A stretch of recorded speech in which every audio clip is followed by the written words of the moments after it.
This is my first ever attempt at a wood inlay. I built this last year for Canada Day, but unfortunately since I hammered the piece in, I may or may not have cracked it in the process. So I took a quick trip to the lumber store to try and fix it, but then they gave me this great idea. I can actually just paint the wood. So enter in Rubiomonocoat, and I've seen this used by a lot of creators online before, but I've actually never considered using this. So today I'll be trying out the red velvet, pure, midnight blue, and golden hour oils to see if using these will change the way I build everything.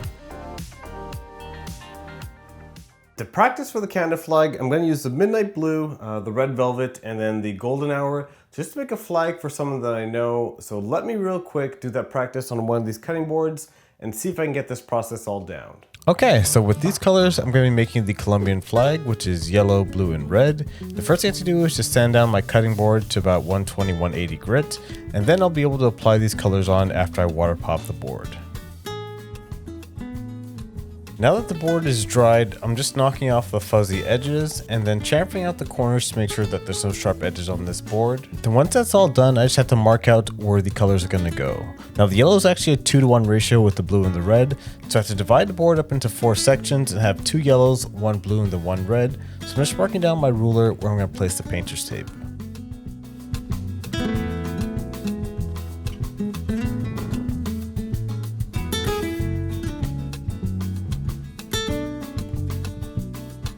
And after giving the oils a good shake, now comes the fun part of actually putting the colors on.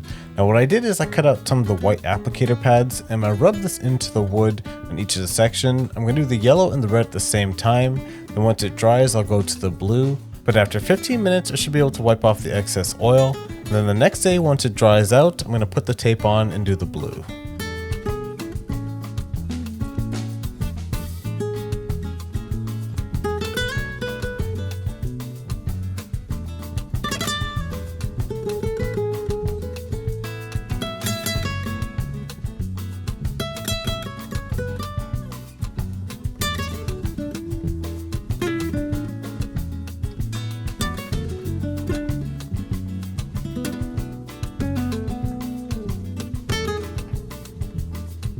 And with the blue painter's tape, the flag's technically done, but it's now time to peel off the tape to see if I've got crisp lines for the red and the yellow, and then I'll see if I can apply the blue on once it dries.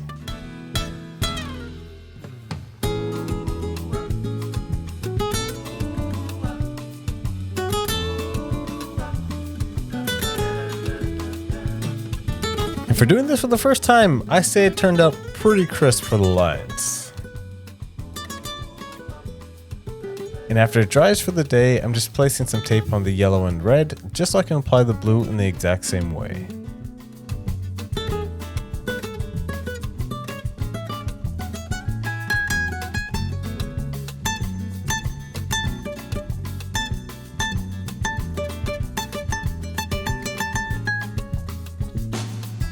And there you go. After drying for a week, and I have a Colombian flag cutting board, and the lines actually turned out perfectly. I actually should have waited a little bit longer before putting the tape on the other parts, so just to know that for the next time. And just to buff everything out a little bit, I'm using the maroon pads to get a little bit of a sheen, and then once that's all done, I have to apply the wood wax to protect this finish. Then after a month of curing, the cutting board should be good for proper use, or you can hang it on your wall if you want to. So the option's up to them. And that test turned out better than I can ever imagine. I don't have the cutting board anymore. I actually already gave it away, but I have this now blank cutting board here that I can practice on to make the Canada flag. So I'm gonna do the same steps I did to finish that other cutting board. And to do that, I actually printed out this little maple leaf. So what I'm gonna do is just cut this out of the paper and then place it on my board with some painter's tape.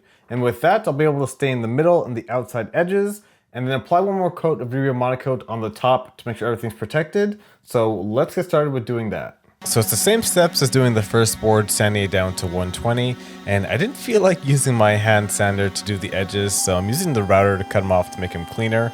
But once I have all that done, water pop it, and then get this board ready for finish.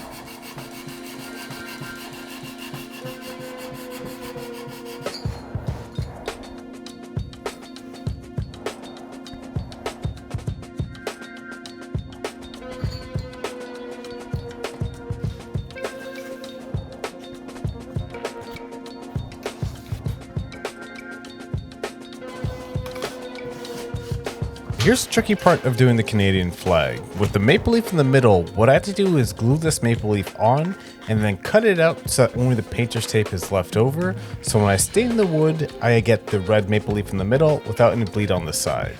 So right now I'm just cutting it out on a piece of paper and hopefully I'm gonna get this done to make it look clean.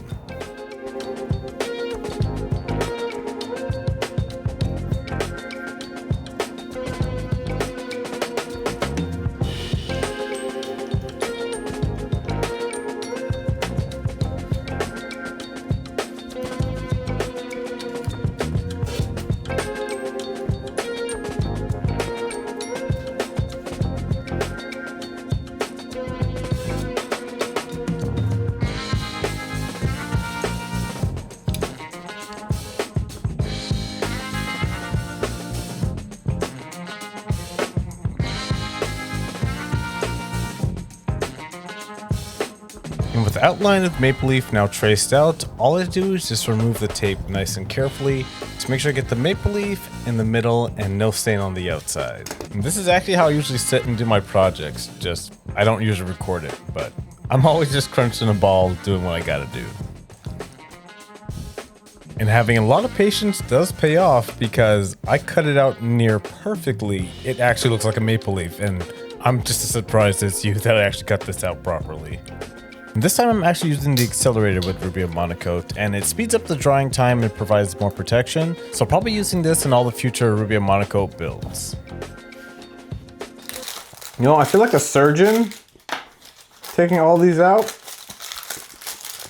It's crazy. Oh! Did not see that coming. Well, I guess this plywood is now velvet red. I mean, it's gonna dry eventually, right? Now you'll all know where this spot comes from if you see it in later videos. Look at that, the great red spot. It's not only on Jupiter. And now with that blunder out the way, I can actually start now putting the Rubiomonocoat on the Canada flag board. Now learning from the first board that I made, I actually have both gloves on this time so the other hand doesn't get red.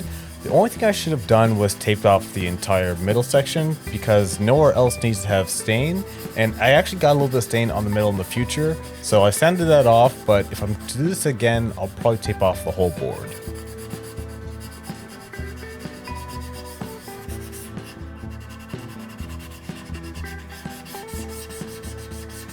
And now doing the maple leaf was the exact same process, just had to be a little bit careful to not go over the edges, and that's why I said I probably should tape off the whole board, but you know, you Rubiomonocoat and you learn.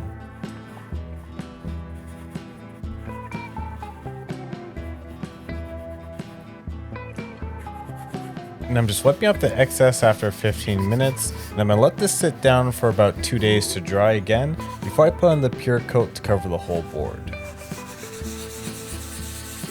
And here's the moment of truth to see if the maple leaf actually maple leafed, but I mean, you guys saw the thumbnail, so you know what happened. But at this time, I didn't know if it was going to turn out well or not, so this is a kind of a nerve-wracking moment for me.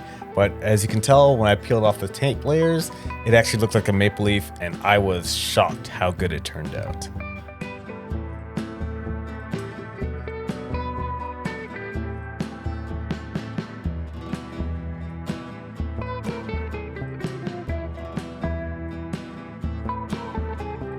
It worked, so it's definitely a success. The maple leaf turned out better than I thought it would. So it's definitely a lot easier than doing the wood inlays. So the last thing I have to do now is just apply the top coat of the Rubiomonocoat, and then I think I have this all done. I think it's only fitting if I played this song to end off the video.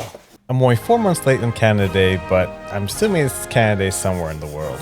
But let me know, are you going to incorporate Rubiomonocoat into your future builds, or do you have something similar that you use that you now can't stop using in all your builds? Let me know in the comments. I love having a chat with you guys there, but I'm happy how this Canada flag turned out, and for sure in the future I'll be doing a lot of builds using these different colors. But thank you guys so much for watching this video, and I'll catch you in the next video.